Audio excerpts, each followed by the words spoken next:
ते गाडीत येतात, रस्त्याने चालणाऱ्या एका तरुणीला अडवतात, तिला खेचतात, गाडी तोडतात, त्यांना अडवणाऱ्या एका महिलेवर हात उगारतात आणि अगदी काही क्षणातच पसार होतात. हा व्हिडिओ सोशल मीडियावर तुफान व्हायरल झाला आहे. नाशिकमध्ये दिवसाढवळ्या तरुणीचं अपहरण केलं जातंय का? गुन्हेगारांना कायदा सुव्यवस्थेची भीती उरली की नाही? महाराष्ट्रात UP बिहारपेक्षा जास्त गुन्हेगारी फोफावली आहे का? असे असंख्य प्रश्न यावरून विचारले गेले.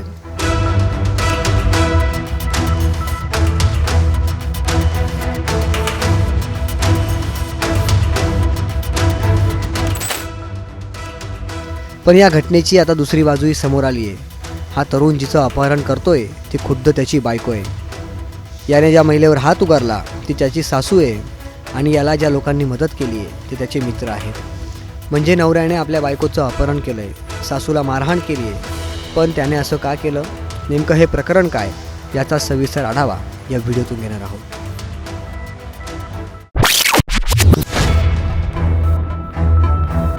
व्हायरल झालेलं हे CCTV फुटेज नाशिकच्या सिन्नर तालुक्यातील पांगरी गावातील असल्याचं सांगण्यात येत आहे. CCTVत 19 मार्च 2025 ही तारीख दिसते. ही घटना दुपारी 12:40 घडली आहे. रस्त्याने पायी जाणारी ही 19 वर्षीय तरुणी तिच्या मागे धावून येणाऱ्या तरुणाची पत्नी आहे. तरुणीचं अपहरण करणारा हा व्यक्ती वैभव पवार आहे. 23 वर्षीय वैभव पवारचा या तरुणीशी प्रेमविवाह झाला आहे. पण दोघांमध्ये काही कारणामुळे वाद झाल्याचं सांगण्यात येत आहे. याच वादामुळे तरुणीनं आपलं माहेर गाठलं. रागारागात घर सोडून गेलेली पत्नी पुन्हा सासरी येतच नाही, म्हणून नवऱ्याने हे पाऊल उचललं.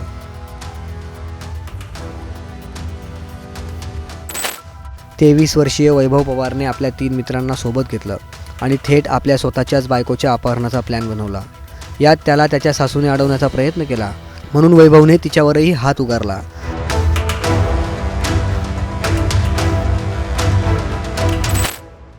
हा व्हिडिओ व्हायरल झाल्यावर पोलिसांनी या घटनेची सखोल चौकशी केली. अपहरण करणाऱ्या वैभव पवारवर तात्काळ गुन्हा दाखल करून त्याला अटक केली. त्याला 1 दिवसाची पोलीस कोठडीही देण्यात आली. पण पती पत्नीच्या भविष्याचा विचार करत या प्रकरणात दोन्ही बाजूंनी समेट घडवून आणल्याचं बोललं जात आहे. पण या व्हायरल व्हिडिओमुळे एकच दहशतीचं वातावरण निर्माण झालं आहे. भर रस्त्यावरून दिवसाढवळ्या अपहरण झाल्याचं पाहून अनेकांना धक्का बसला होता.